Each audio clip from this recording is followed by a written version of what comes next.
Digigit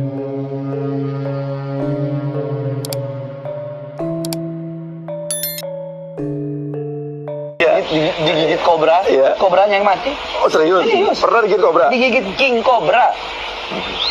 2 menit king kobranya yang mati. Kata anak-anak apa? Wah, bukan Habib kena racun king kobra. King kobra kena racun Habib. Kita menutupi kebodohan kita dengan kebohongan. Itu sangat fatal sekali, saudara. Tidak ada kebodohan yang paling parah adalah ketika kita bisa ditipu oleh orang bodoh. Hancur, Jum. Kalian percaya? Kalau si Bahar punya agar rumah digigit kobra, kobranya mati. Saya tidak. Kecuali saya yang bawa kobranya, dia yang digigit sama kobra itu, saya lihat di situ langsung. Kita menutupi kebodohan kita dengan kebohongan. Itu sangat fatal sekali, saudara. Tidak ada kebodohan yang paling parah adalah ketika kita bisa ditipu oleh orang bodoh. Hancur, Jum. Kalau pemerintah mengusulkan sertifikasi untuk setiap penceramah, itu PKI. Itu membatasi ruang gerak umat Islam dalam berdakwah, saudara. Pret. Kalian percaya? Kalau si Bahar punya agar rumah digigit kobra, kobranya mati. Saya tidak. Kecuali saya yang bawa kobranya, dia yang digigit sama kobra itu, saya lihat di situ langsung. Bagaimana dengan Dajjal nanti, saudara? Walaupun cucu-cucunya sudah saya lihat saat ini. Bisa menunjukkan kepada kita, bisa mengeluarkan emas dari tangan kanannya, bisa mengeluarkan air di tangan kirinya, bisa menghidupkan orang mati, bisa menyembuhkan ini dan itu. Makanya, saya percaya dengan seyakin-yakinnya, perkataan ulama-ulama kita, perkataan Nabi, Dajjal itu bisa mempengaruhi kiai-kiai, bisa mempengaruhi ustadz-ustadz, bisa mempengaruhi orang-orang alim. Orang-orang yang tampilannya seperti alama, seperti alim, seperti wali sekalipun. Tetapi tidak ada keteguhan hati untuk membela kebenaran, untuk membela umat. Suka hati ngomong, suka hati menghina orang, suka hati mencaci maki orang, suka hati mengasut orang, suka hati bercerita bohong. Sekarang orang berjubah, sorban sekalipun, joget-joget depan kamera. Menantu dan mertua gandengan tangan joget-joget depan kamera. Allah, astagfirullahaladzim, saudara. Itulah bagian dari tanda-tanda akhir zaman, saudara. Kembalilah kepada jalan yang benar. Jangan terlena dengan dunia. Dunia hanya sementara saja. Hanya sementara saja, saudara. Hentikan kebohongan. Hentikan meracuni umat dengan kedustaan, saudari. Ngaku cucu Nabi di TikTok buka aurat. Ada nggak? Banyak sekali. Ini baru Dajjal kecil yang muncul. Bagaimana kalau Dajjal yang sebenarnya nanti? Dajjal kecil itu hanya menceritakan tentang kesaktiannya ataupun kesaktian leluhurnya. Dajjal yang besar nanti menunjukkan di depan kita, saudara. Suatu ketika Datuk Ana bisa mengeluarkan rantai emas dari langit, Datuk Ana bisa mengeluarkan hujan susu dari langit, itu kan kesaktian Dajjal itu. Bukan garoma, saudara. Sudah ngomong, jajarkan kitab-kitabnya, sudah ngomong. Manuskripnya, sudah ngomong tes DNA. Ketika orang melakukan apa yang dia sarankan, apa yang dia omongkan, haram. Apa sih tujuannya? Selain duit. Ulama adalah warasatul anbiya. Pewaris Nabi. Menghidupkan agama adalah kewajiban. Bukan numpang hidup dari agama. Tipuan yang dibumbu-bumbu dengan agama, yang dibekasi topping agama. Untuk mengalihkan keimanan kita kepada Allah menjadi mengimankan sesuatu yang tidak penting sama sekali, saudara. Makanya saya merasa bahwa saya punya kewajiban untuk keluar-keluar di depan media, untuk menyadarkan teman-teman yang terlanjur tertipu oleh tipuan Dajjal, saudara. Jangan tertipu oleh pandangan, saudara. Kejujuran yang akan menyelamatkan sesuatu. Kita dibully, kita dipersekusi. Tetapi kalau kita berpegang kepada kebenaran, insya Allah kita tidak akan hancur, binasa begitu saja, saudari. Apa jadinya negeri ini kalau dibangun dengan pondasi kedustaan, saudari? Apa jadinya agama ini kalau dibangun dengan pondasi kedustaan? Betulkah Bahar meninggal akal sehat? Mungkin meninggalkan pendawiran karena udah nggak laku. Assalamualaikum warahmatullahi wabarakatuh. Sahabat TIJ dimanapun kalian berada, semoga kita semua selalu dalam lindungan Allah Subhanahu wa Ta'ala. Salam persaudaraan dari Aceh untuk teman-teman yang ada di seluruh Nusantara, dari Sabang sampai Merauke, dari Miangas hingga Pulau Rote. Banyak media yang membahas tentang kematian si Bahar. Kematian dalam hal ini bukan dia telah mati, bukan. Melainkan akal sehatnya mati, saudara. Mata pencahariannya yang mati, saudara. Kebenarannya yang mati, saudara. Nah, jadi untuk teman-teman yang membuat berita hoax, seperti itu, jangan, saudari.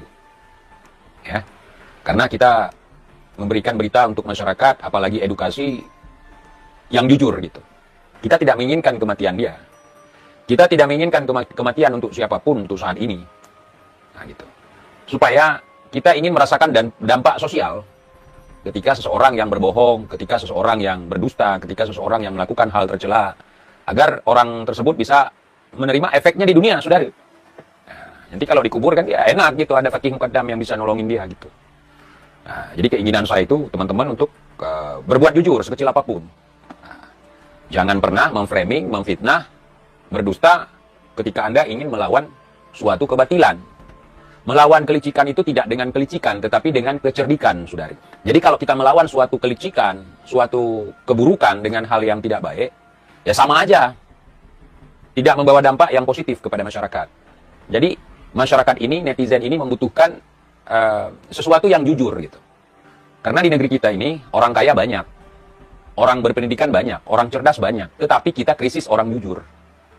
Orang jujur di zaman sekarang itu termasuk salah satu manusia yang harus dilindungi. Salah satu sifat yang harus dibudidayakan, saudara. Karena kelangkaan orang-orang jujur. Termasuk saya. Mungkin ada perkataan saya yang dusta, mungkin ada perkataan saya yang tidak benar gitu. Saya mohon maaf duluan. Yang saya sampaikan informasi di sini adalah sesuatu yang saya pahami, yang saya ketahui, saudara. Kejujuran yang akan menyelamatkan sesuatu. Kita dibully, kita dipersekusi. Tetapi kalau kita berpegang kepada kebenaran, insya Allah kita tidak akan hancur, binasa begitu saja, saudari.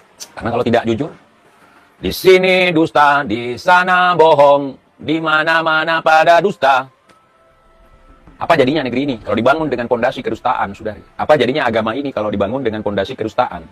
Memang sih, kejujuran itu tidak termasuk dalam rukun iman dan rukun Islam. Nah, tetapi itu adalah hal yang sangat ditekankan dalam kita menjalani kehidupan sebagai Muslim yang memegang teguh syariat Islam, saudari. Jangan banyak drama. Justru saya sangat miris ketika kita nongkrong sama orang-orang luar misalnya. Mereka itu jujur. Padahal mereka bukan Muslim. Mereka tidak diajarkan tentang akhlak sebagai seorang Muslim. Tentang akidah Islam. Tentang bagaimana hukumnya berdusta gitu. Mereka tidak diajarkan itu. Di dalam agama mereka. Maksudnya seperti kita gitu. Kita ilmu pengetahuan jelas. Ya kan? Kemudian penjelasan tentang agama, tentang kebohongan. Jelas ancamannya gitu.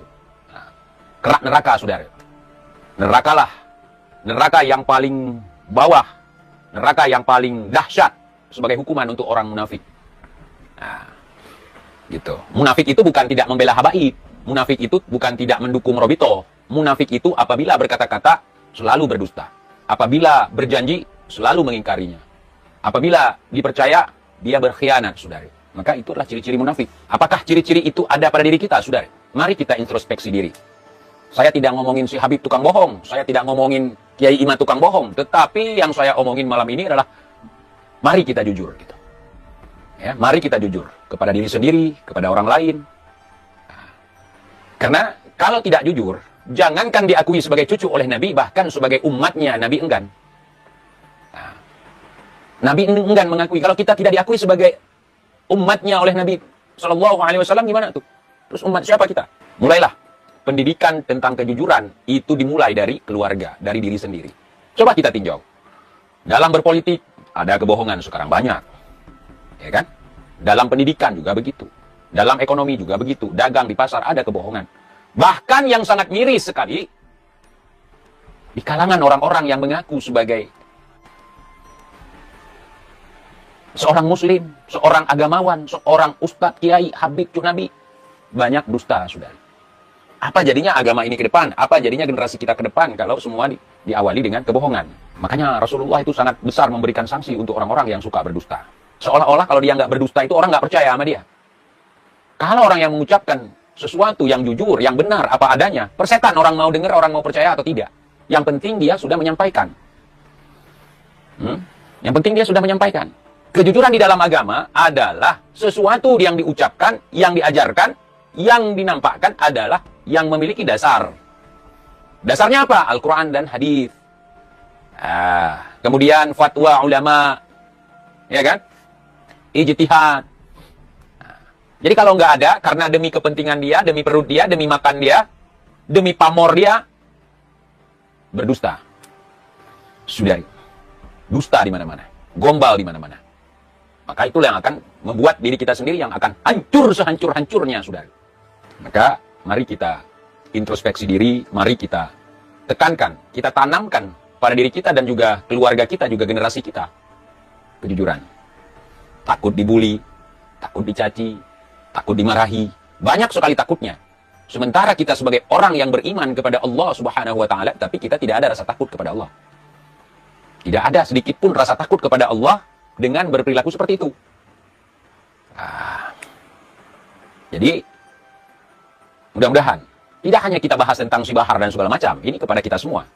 Dia sebagai ikon kebohongan, dia sebagai contoh seorang seleb, ya, seorang seleb YouTube, seleb Facebook, seleb TikTok, dialah orangnya. Yang membranding diri sebagai cucu Nabi, sebagai orang perang, sebagai jenderal umat Islam. Saya umat Islam tapi tidak mengakui dia sebagai jenderal saya. Sudah. Berapa banyak kebohongan yang tersiar secara publik yang bertujuan hanya untuk kepentingan pribadi dia. Mulai dari masalah agama, politik, sejarah, bahkan nasabnya sendiri dibumbui dengan kebohongan supaya bertambah pengikut, bertambah kekaguman dari orang. Dia hanya contoh kecil, termasuk ilmu dia. Dia mengajarkan Al-Fatihah yang katanya dari gurunya, gurunya dari gurunya, gurunya runyam. Menyalahkan orang lain ketika dia berikan contoh, ternyata yang salah dia. Kami adalah penikmat kebenaran, kami adalah pencari kebenaran. Di saat kami mencari kebenaran dari ente, ternyata yang nampak adalah kebohongan, kesalahan. Jadi kami nggak nyari kesalahan ente. Ente sendiri yang menunjukkan kesalahan ente, sehingga kami menyimpulkan bahwa ente tidak layak dijadikan panutan, tidak layak dijadikan contoh, tidak layak dijadikan sebagai guru, apalagi jenderal. Ya, kalau kita runut, lebih banyak kebohongannya atau kejujurannya. Saya melakukan penelitian bertahun-tahun walaupun tidak berbentuk tesis, tetapi saya banyak sekali menemukan kebohongan dari mereka. Contoh kecil saja. Ketika dia salah baca kitab, yakni dari kiri ke kanan, kitab Arab, kemudian mencari tumbal dalam pembelaan diri dia. Ulama-ulama juga sering salah seperti dia. Ya ulama mana? Nah, itu kebohongan. Kebohongan. Kita menutupi kebodohan kita dengan kebohongan. Itu sangat fatal sekali, saudara. Sudah kitanya bodoh, orang lain kita tipu, saudara. Maka orang yang mengikut dan percaya kepada orang bodoh, yang menipu dia, itu sangat tragis sekali. Ditipu sama orang bodoh. Tidak ada kebodohan yang paling parah adalah ketika kita bisa ditipu oleh orang bodoh. Hancur, jum. Mudah-mudahan si Bahar selamat di jalan. Dari sekian banyak pondok pesantren yang ada di Indonesia, kenapa pondok dia yang didatangi oleh orang tidak dikenal lah, yang diracuni lah, yang difitnah lah. Apalagi kalau bukan sinetron itu. Makanya aku bilang, kalian nonton sinetron jangan sampai nangis-nangis lah. Jangan sampai banting TV lah. Masa sinetron kayak gini, kalian udah terperangah. Masya Allah, Encik Nabi dimusuhi sama PKI, kebangkitan New PKI, begini, begitu. Kapan maju seperti itu? Bagaimana kita ketika disusupi oleh intelijen asing untuk memporak-porandakan negeri kita kalau kita tidak punya safety? Bagaimana punya safety? Ditipu sama orang bodoh aja, kalang kabut kita. Percaya nggih, leres. Kalau pemerintah mengusulkan sertifikasi untuk setiap penceramah, itu PKI. Itu Islamofobia, itu membatasi ruang gerak umat Islam dalam berdakwah, saudara. Pret. Makanya perlu ada seleksi, sertifikasi untuk seorang penceramah. Ada standarnya. Jadi kalau yang ceramah siapapun boleh manggung, siapapun pakai sorban, manggung, cium tangan, ini begitu segala macam. Kemudian cerita bualan di situ.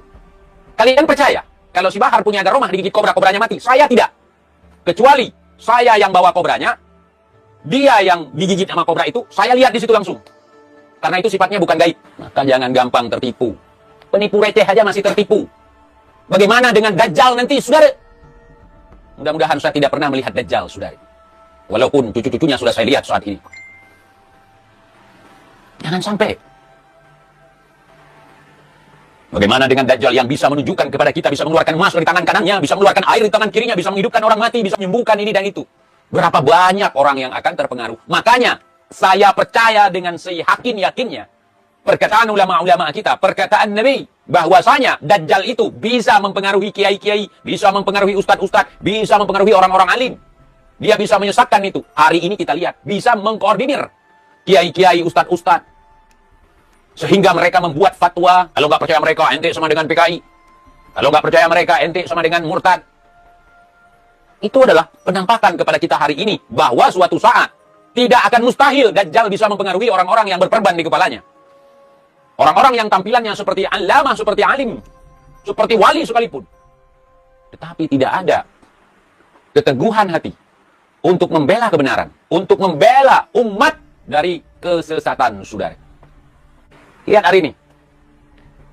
Gerombolan bodong, gerombolan tukang fitnah, tukang hasut, tukang adu domba, tukang tipu.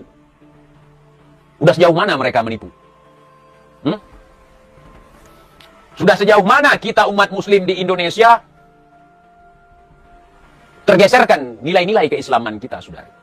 Dalam tradisi kita muslim di Nusantara ini, tabu joget-joget depan orang tua. Dalam tradisi muslim kita di Indonesia ini, di Nusantara ini, tabu ulama joget-joget.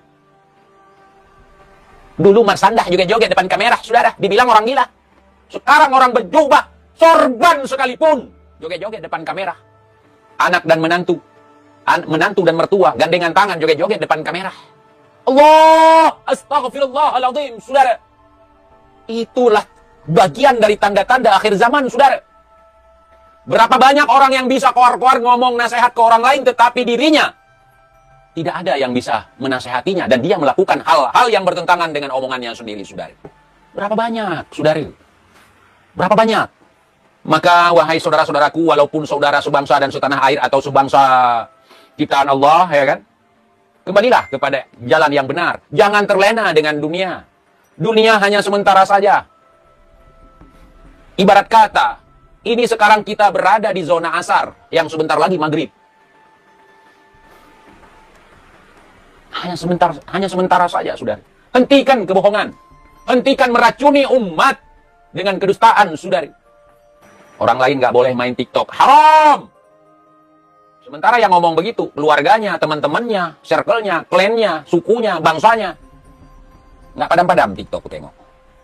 Ketika kita buka TikTok, moncong mereka aja. Jualan ini, jualan itu, jualan agama, jualan nasab, parodi, lagu India.